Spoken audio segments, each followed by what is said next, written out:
everyone, this is Jasmine Joseph, Senior Manager, Greenworld International.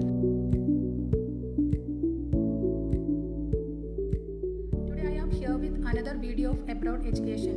Today's my topic MBBS admission.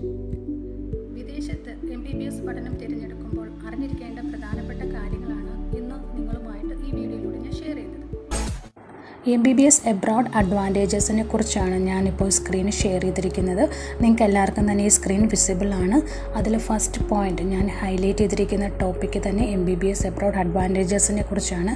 ഒരു international students abroad admission select ചെയ്യുമ്പം ആ സ്റ്റുഡൻറ്റിന് ലഭിക്കുന്ന advantages and ബെനിഫിറ്റിനെ കുറിച്ചാണ് ഞാനിന്ന് highlight ചെയ്തിരിക്കുന്നത്.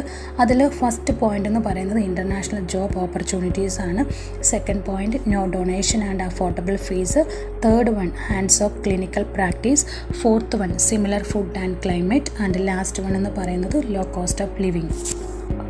Study MBBS in abroad. Few strong reason for you to consider. ഇപ്പോൾ share ചെയ്തിരിക്കുന്ന സ്ക്രീനിൽ ഞാൻ മെൻഷൻ ചെയ്തിരിക്കുന്ന കുറച്ച് പോയിൻറ്റ്സ് ഉണ്ട്. MBBS അഡ്മിഷൻ എബ്രോഡ് സെലക്ട് ചെയ്യുമ്പോഴത്തേക്കും മെയിനായിട്ട് ഫസ്റ്റ് ആൻഡ് ഇമ്പോർട്ടൻറ്റ് വൺ എന്ന് പറയുന്നത് യൂണിവേഴ്സിറ്റി. നമ്മൾ ഏത് യൂണിവേഴ്സിറ്റിയാണ് സെലക്ട് ചെയ്തതെന്നുള്ളത് അറിയണം.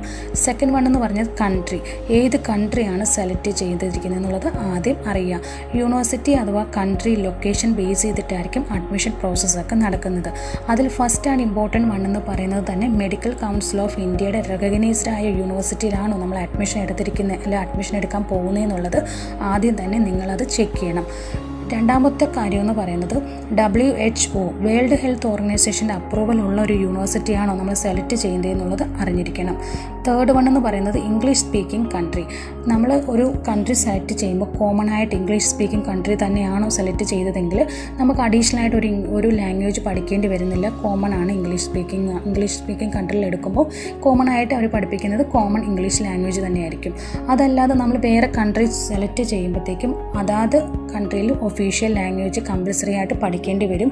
അത് തീർച്ചയായിട്ടും നമ്മൾ ഇൻ്റർനാഷണൽ സ്റ്റുഡൻസ് അഡ്മിഷൻ എടുക്കുമ്പോൾ അത് കമ്പൽസറി ആയിട്ട് അവർ ഒഫീഷ്യൽ ലാംഗ്വേജ് ആയിട്ട് അതായത് കൺട്രിയിൽ വേറെ കൺട്രി ചൂസ് ചെയ്യുമ്പോൾ ഇംഗ്ലീഷ് സ്പീക്കിംഗ് കൺട്രി അല്ലാത്ത വേറെ ഏതെങ്കിലും കൺട്രി ചൂസ് ചെയ്യുമ്പോൾ അഡീഷണൽ ആയിട്ട് ഒഫീഷ്യൽ ലാംഗ്വേജ് പഠിക്കേണ്ടി വരും. Good infrastructure.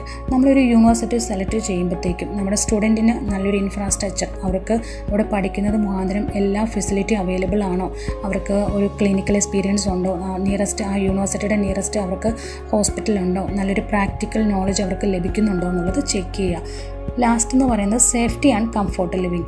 ഇവിടുന്ന് സ്റ്റുഡൻറ്റ് നമ്മൾ അഡ്മിഷൻ എടുക്കുമ്പോഴത്തേക്കും പേരൻസിൻ്റെ സൈഡിൽ നിന്നാണെങ്കിലും സ്റ്റുഡൻറ്റിൻ്റെ സൈഡിൽ നിന്നാണെങ്കിലും അവർ ആദ്യം ചോദിക്കുന്ന ഒന്നാണ് സേഫ്റ്റി ആൻഡ് കംഫോർട്ട്.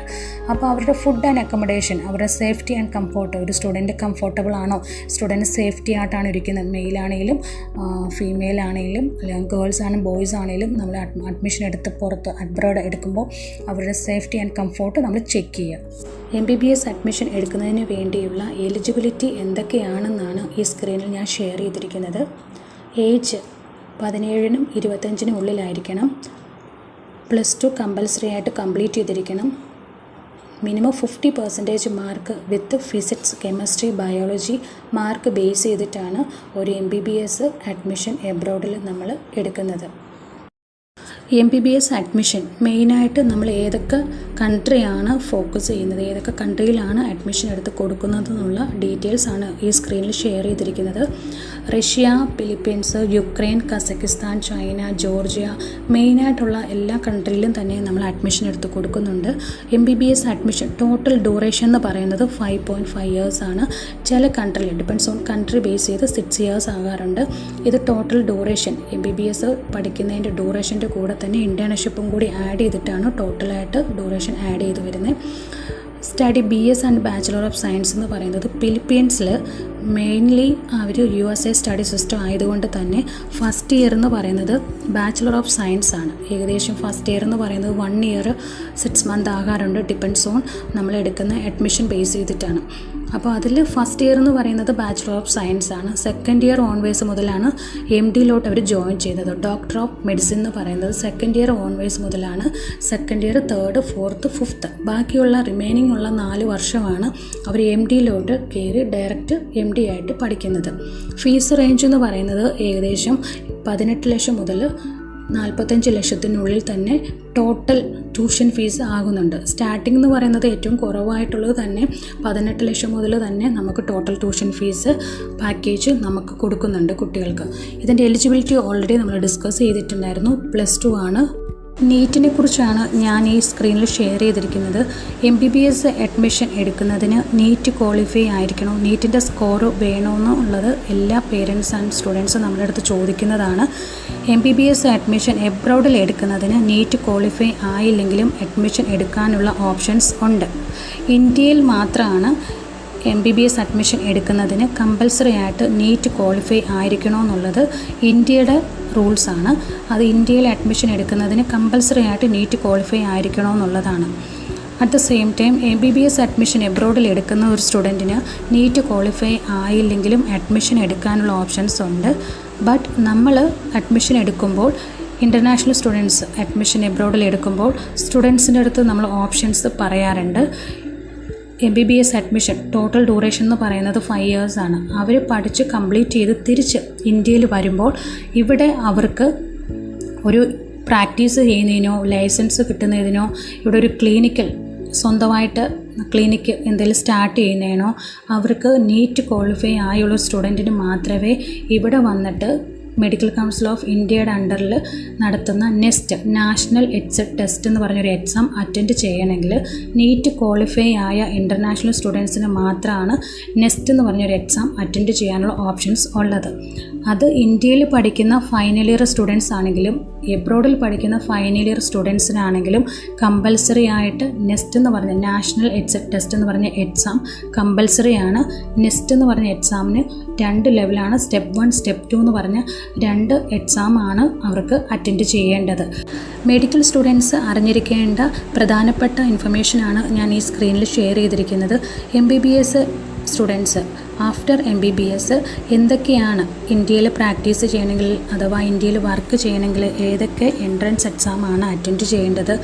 അതല്ലാതെ മെയിനായിട്ട് എല്ലാവരുടെയും ഒരു ഡ്രീം കൺട്രി എന്ന് പറയുന്നതാണ് USA, കാനഡ, ഓസ്ട്രേലിയ, UK എന്നൊക്കെ പറയുന്നത്. MBBS എബ്രോഡിൽ പഠിക്കുന്ന MBBS സ്റ്റുഡൻസിന് ഏറ്റവും കൂടുതൽ പോകാൻ ആഗ്രഹിക്കുന്ന കൺട്രി എന്ന് പറയുന്നത് മെയിനായിട്ട് ഞാൻ പറഞ്ഞ ഈ 4 കൺട്രിയാണ്. ഏറ്റവും ടോപ്പസ്റ്റ് നമ്മളെല്ലാം ആഗ്രഹിക്കുന്ന ഒരു കൺട്രിയാണ് USA, അതുപോലെ തന്നെ UK, കാനഡ ആൻഡ് ഓസ്ട്രേലിയ.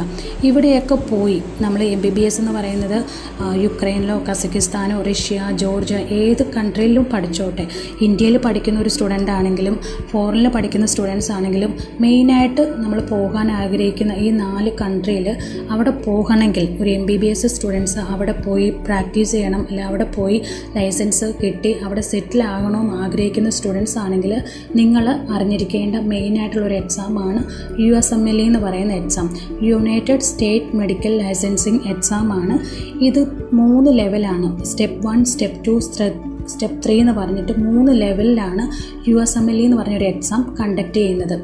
ഇത് ഫിലിപ്പീൻസിൽ പഠിക്കുന്ന ഒരു കുട്ടിയാണെങ്കിൽ ഏറ്റവും അഡ്വാൻറ്റേജ് എന്ന് പറയുന്നത് ഫിലിപ്പീൻസിൽ പഠിക്കുന്ന സ്റ്റുഡൻസിന് സ്റ്റെപ്പ് 1 സ്റ്റെപ്പ് 2 എന്ന് പറഞ്ഞ എക്സാം ഫിലിപ്പീൻസിൽ ഇരുന്നുകൊണ്ട് തന്നെ അവർക്ക് ആ എക്സാം അറ്റൻഡ് ചെയ്യാനായിട്ടുള്ള ഓപ്ഷൻസ് ഉണ്ട്. അതുപോലെ തന്നെ ഇന്ത്യയിൽ പഠിക്കുന്ന ഒരു MBBS സ്റ്റുഡൻസ് ആണ് USMLE എക്സാം അറ്റൻഡ് ചെയ്യുന്നതെങ്കിൽ ഫസ്റ്റ് ലെവൽ മാത്രമാണ് ഇന്ത്യയിൽ അറ്റൻഡ് ചെയ്യാനുള്ള ഓപ്ഷൻസ് ഉള്ളൂ.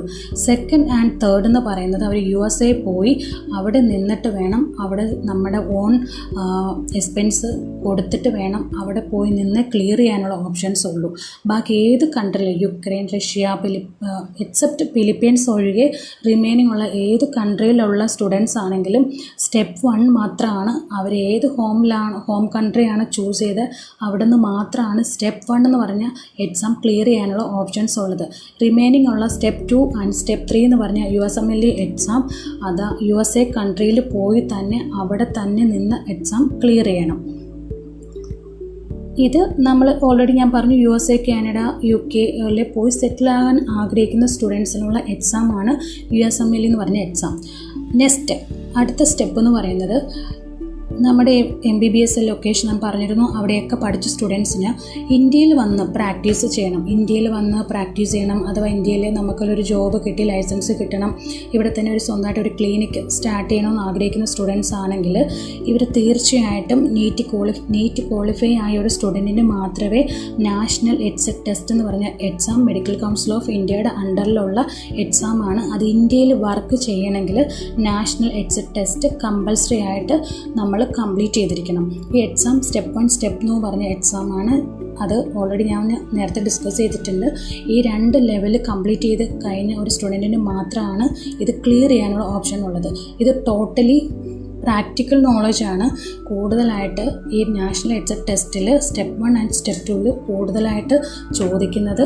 പ്രാക്ടിക്കൽ ടെസ്റ്റാണ് കൂടുതലായിട്ട് ചോദിക്കുന്നത്. നമ്മൾ ഈ 5.5 വർഷത്തെ ഡ്യൂറേഷനിൽ MBBS സ്റ്റുഡൻസ് പഠിച്ച അവരുടെ പ്രാക്ടിക്കൽ നോളജ് എത്രത്തോളം ഉണ്ടെന്ന് ചെക്ക് ചെയ്യുന്ന ഒരു ടെസ്റ്റ്, എലിജിബിലിറ്റി ടെസ്റ്റും കൂടിയാണ്. സോ അതുകൊണ്ട് നാഷണൽ എഡ്സെറ്റ് ടെസ്റ്റ് എന്ന് പറഞ്ഞ ടെസ്റ്റ് ഇന്ത്യയിലും MBBS ഫൈനൽ ഇയറിന് പഠിക്കുന്ന സ്റ്റുഡൻസ് ആണെങ്കിലും എബ്രോഡിൽ പഠിക്കുന്ന ഫൈനൽ ഇയർ സ്റ്റുഡൻസ് ആണെങ്കിലും കമ്പൽസറി ആയിട്ട് ഇന്ത്യയിൽ വന്ന് വർക്ക് ചെയ്യണമെങ്കിൽ national exit test, medical council of ഇന്ത്യയുടെ അണ്ടറിലുള്ള ടെസ്റ്റ് കമ്പൽസറി ആയിട്ട് കംപ്ലീറ്റ് ചെയ്തിരിക്കണം. അതുപോലെ തന്നെയുള്ള ഒരു എക്സാമാണ് foreign medical graduating licensing exam എന്ന് പറയുന്നത്. MBBS അഡ്മിഷൻ എബ്രോഡിൽ പഠിക്കുന്ന ഒരു സ്റ്റുഡൻസിന് ഇന്ത്യയിൽ വന്ന് വർക്ക് ചെയ്യണം അഥവാ ഇന്ത്യയിൽ വന്ന് പ്രാക്ടീസ് ചെയ്യണമെങ്കിൽ മെഡിക്കൽ കൗൺസിൽ ഓഫ് ഇന്ത്യയുടെ അണ്ടറിൽ കണ്ടക്ട് ചെയ്യുന്ന ഒരു എക്സാമാണ് foreign medical graduating licensing exam. ഇത് ഇയർലി 2 ടൈംസ് ആണ് ഇന്ത്യയിൽ കണ്ടക്ട് ചെയ്യുന്നത്. ഇപ്പം ഈ എക്സാമിനെക്കാട്ടിലും ഫസ്റ്റ് പ്രയോറിറ്റി ഇപ്പം നാഷണൽ എഡ്സെറ്റ് ടെസ്റ്റിന് തന്നെയാണ് ഇപ്പോൾ കൊടുത്തിരിക്കുന്നത്. അപ്പോൾ അതുകൊണ്ട് FMGA എക്സാമിനെക്കാട്ടിലും കമ്പൽസറി ആണ് നാഷണൽ എഡ്സെറ്റ് ടെസ്റ്റ്. ഈ 2 ടെസ്റ്റ് ഇപ്പോൾ നിലവിലുണ്ട് എങ്കിലും ഫസ്റ്റ് പ്രയോറിറ്റി ഇപ്പം നാഷണൽ എഡ്സെറ്റ് ടെസ്റ്റിന് തന്നെയാണ് കൊടുക്കുന്നത്. നമ്മൾ ഡിസ്കസ് ചെയ്യാൻ പോകുന്നത് MBBS അഡ്മിഷൻ ഫിലിപ്പീൻസിൽ എടുക്കുന്നതിനുള്ള റീസൺ എന്തൊക്കെയാണെന്നാണ് ഈ സ്ക്രീനിൽ ഞാൻ ഷെയർ ചെയ്തിരിക്കുന്നത്. അതിൽ ഫസ്റ്റ് പോയിൻ്റ് എന്ന് പറയുന്നത് സിമിലർ ടു ഇന്ത്യൻ സിലബസ് ആണ്. അഫോർഡബിൾ ട്യൂഷൻ ഫീസ് എന്ന് പറയുന്നത് എല്ലാവർക്കും അഫോർഡബിളായ ഒരു ട്യൂഷൻ ഫീസ് MBBS അഡ്മിഷൻ എടുത്ത് പഠിക്കാനായിട്ട് ഒരു ഫിലിപ്പീൻസ് കൺട്രി ചൂസ് ചെയ്യുകയാണെങ്കിൽ അഫോർഡബിളായ ഒരു ട്യൂഷൻ ഫീസാണ്. അതർ കൺട്രിയെ കമ്പയർ ചെയ്യുമ്പോഴത്തേക്കും അഫോർഡബിളായ ഒരു ട്യൂഷൻ ഫീസാണ്. സിമിലർ ക്ലൈമറ്റ് ആൻഡ് കണ്ടീഷനാണ്. ഇപ്പോൾ ഇൻ്റർനാഷണൽ സ്റ്റുഡൻസിന് ഫിലിപ്പീൻസ് ചൂസ് ചെയ്യുവാണെങ്കിൽ ഇവിടുത്തെ പോലത്തെ ഒരു ക്ലൈമറ്റാണ് ഫിലിപ്പീൻസിൽ. റിമൈനിങ് ഉള്ള ഇപ്പം യുക്രൈൻ, കസക്കിസ്ഥാനൊക്കെ എടുക്കുവാണെങ്കിൽ ഏറ്റവും കോൾഡായിട്ടുള്ളൊരു ക്ലൈമറ്റാണ്. അപ്പം എല്ലാ സ്റ്റുഡൻസിനും അത് അക്സെപ്റ്റബിൾ ആകണമെന്നില്ല. ഇവിടുത്തെ ഫിലിപ്പീൻസ് ക്ലൈമറ്റ് എല്ലാ സ്റ്റുഡൻസിനും അവർക്കത് അഫോർഡബിൾ ആയിരിക്കും. ഇന്ത്യൻ ടെക്സ്റ്റ് ബുക്കാണ്. അതുപോലെ ഇംഗ്ലീഷ് സ്പീക്കിംഗ് കൺട്രിയാണ്. റിമൈനിങ് ഒരു പുതിയൊരു ലാംഗ്വേജ് പഠിക്കണമെന്ന് ഇപ്പോൾ റഷ്യയൊക്കെ എടുക്കുവാണെങ്കിൽ അഡീഷണൽ ആയിട്ട് റഷ്യൻ ലാംഗ്വേജ് കമ്പൽസറി ആയിട്ട് അവിടെ പഠിക്കണം. ഇവിടെ ഫിലിപ്പീൻസിൽ ഇംഗ്ലീഷ് സ്പീക്കിംഗ് കൺട്രി മാത്രമല്ല USA സ്റ്റഡി സിസ്റ്റം ആയതുകൊണ്ട് തന്നെ കമ്പൽസറി ആയിട്ട് ഇംഗ്ലീഷ് സ്പീക്കിംഗ് കൺട്രിയാണ്. അതുകൊണ്ട് അഡീഷണൽ ആയിട്ട് ഒരു ന്യൂ ലാംഗ്വേജ് നമുക്കിവിടെ പഠിക്കേണ്ടി വരുന്നില്ല. അതുപോലെ ഇവിടെ FMGA പാറ്റേൺ എക്സാമാണ്. ഇവിടെ പഠിക്കുന്ന സ്റ്റുഡൻസിന് FMGA അതുപോലെ USMLE എക്സാമൊക്കെ കോച്ചിങ് കാര്യങ്ങളൊക്കെ തന്നെ ഇവിടുത്തെ യൂണിവേഴ്സിറ്റി MBBS സ്റ്റുഡൻസിന് പ്രൊവൈഡ് ചെയ്യുന്നുണ്ട്. ഹാൻഡ്സ് ഓഫ് ക്ലിനിക്കൽ പ്രാക്ടീസ് ഇവിടെ പഠിക്കുന്ന സ്റ്റുഡൻസിന് സെക്കൻഡ് ഇയർ ഓൺവേഴ്സ് മുതൽ തന്നെ ക്ലിനിക്കൽ പ്രാക്ടീസ് അവർക്ക് കിട്ടുന്നുണ്ട്.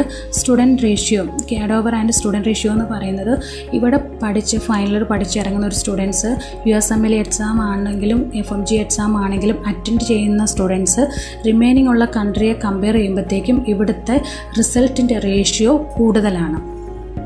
മെഡിക്കൽ കൗൺസിൽ ഓഫ് ഇന്ത്യയുടെ ടെസ്റ്റിനെ കുറിച്ചിട്ടാണ് ഞാൻ ഈ സ്ക്രീനിൽ ഷെയർ ചെയ്തിരിക്കുന്നത്. സ്ക്രീനിങ് ടെസ്റ്റ് കണ്ടക്ട് ചെയ്തിരിക്കുന്നത് national board of education in ന്യൂഡൽഹിയാണ്. ഇയർലി 2 ടൈംസ് ആണ് ഈ എക്സാം ഇന്ത്യയിൽ കണ്ടക്ട് ചെയ്യുന്നത്. ടോട്ടൽ ഡ്യൂറേഷൻ എന്ന് പറയുന്നത് 3 hours ആണ്. ഇതിൽ മെജോറിറ്റി 150 ഒബ്ജക്റ്റീവ് ടൈപ്സ് ക്വസ്റ്റ്യൻസ് ആണ് കൂടുതലായിട്ട് ചോദിക്കുന്നത്. മൾട്ടിപ്പിൾ ചോയ്സ് ഉണ്ട്. ഓപ്ഷൻസ് തന്നിട്ടാണ് അതിൽ ആൻസർ സെലക്ട് ചെയ്യുന്നത്. നെഗറ്റീവ് മാർക്ക് ഇതിലില്ല. 50% പാസ് മാർക്ക് മതി എലിജിബിൾ ആകാനായിട്ട്. മെജോറിറ്റി എബ്രോഡിൽ MBBS പഠിക്കുന്ന സ്റ്റുഡൻസിന് കമ്പൽസറി ആയിട്ട് മെഡിക്കൽ കൗൺസിൽ ഓഫ് ഇന്ത്യയുടെ അണ്ടറിലുള്ള സ്ക്രീനിങ് ടെസ്റ്റ് കമ്പൽസറി ആയിട്ട് പാസ്സായിരിക്കണം. പാസ്സായിട്ടുണ്ടെങ്കിൽ മാത്രമാണ് ഇന്ത്യയിൽ വർക്ക് ചെയ്യാനും ഇന്ത്യയിൽ ഒരു ക്ലിനിക്ക് സ്റ്റാർട്ട് ചെയ്യാനും പറ്റുള്ളൂ. സ്റ്റുഡൻറ്റ് വിസ റിക്വയർമെൻറ്റ്സിനെ കുറിച്ചിട്ടാണ് ഞാൻ ഈ സ്ക്രീനിൽ ഷെയർ ചെയ്തിരിക്കുന്നത് MBBS അഡ്മിഷൻ എടുത്ത ഒരു സ്റ്റുഡൻറ്റിന് ഓഫർ ലെറ്റർ വന്നു കഴിഞ്ഞാൽ അടുത്ത പ്രോസസ്സ് എന്ന് പറയുന്നത് വിസ ഡോക്യുമെൻറ്റേഷൻ പാർട്ടാണ്. അതിന് എന്തൊക്കെ റിക്വയർമെൻറ്റ്സ് ആണ്, എന്തൊക്കെ ഡോക്യുമെൻറ്റ്സ് ആണ് സബ്മിറ്റ് ചെയ്യേണ്ടതിനെ കുറിച്ചിട്ടാണ് ഞാനിപ്പോൾ ഡിസ്കസ് ചെയ്യുന്നത്. 10th SLC original certificate submit ചെയ്യണം, 12th ഒറിജിനൽ സർട്ടിഫിക്കറ്റ് സബ്മിറ്റ് ചെയ്യണം, സ്കൂൾ ട്രാൻസ്ഫർ സർട്ടിഫിക്കറ്റ് സബ്മിറ്റ് ചെയ്യണം, affidavit of support MEA ministry of external affairs embassy attestation ഉള്ളതായിരിക്കണം, പേഴ്സണൽ ഹിസ്റ്ററി സ്റ്റേറ്റ്മെൻറ്റ് വേണം, police clearance MEA embassy attestation ഉള്ളതായിരിക്കണം, medical clearance MEA embassy attestation ഉള്ളതായിരിക്കണം, bonafide certificate വേണം, birth certificate MEA embassy attestation ഉള്ളതായിരിക്കണം, original passport വേണം, bank statement പേരൻസിൻ്റെയോ സ്പോൺസറിൻ്റെയോ ആരുടെ ആണെങ്കിലും നമുക്ക് ലാസ്റ്റ് 3 മന്തിൻ്റെയാണ് സ്റ്റേറ്റ്മെൻറ്റ് കാണിക്കേണ്ടത്. Closing balance around 2 to 5 lakhs അടുത്തോളം അക്കൗണ്ടിൽ പേയ്മെൻറ്റ് കാണിക്കേണ്ടി വരും. 8 ഫോട്ടോഗ്രാഫ് വേണം, വൈറ്റ് ബാക്ക്ഗ്രൗണ്ടിൻ്റെ വിസ ഫോം സൈൻ ചെയ്ത വിസ ഫോം ആപ്ലിക്കേഷൻ നമ്മൾ സബ്മിറ്റ് ചെയ്യേണ്ടി വരും. ഇത്രയും ഡോക്യുമെൻറ്റ്സ് ആണ് വിസ നമ്മൾ അപ്ലൈ ചെയ്യുന്നതിന്. MBBS അഡ്മിഷൻ ഓഫർ ലെറ്ററൊക്കെ വന്നിരിക്കുന്ന ഒരു സ്റ്റുഡൻറ്റിന് പോകാനായിട്ട് വിസ റിക്വയർമെൻറ്റ്സിന് സബ്മിറ്റ് ചെയ്യേണ്ട ഡോക്യുമെൻറ്റ്സിനെ കുറിച്ചിട്ടാണ് നമ്മളിപ്പോൾ ഡിസ്കസ് ചെയ്തത്. Do you wish to explore your career? Please contact Green World International. അതെ, ഒരു സെക്കൻഡ്. ആൽബി വ്ളോഗ്സ് എന്ന യൂട്യൂബ് ചാനൽ സബ്സ്ക്രൈബ് ചെയ്യാൻ മറക്കല്ലേ.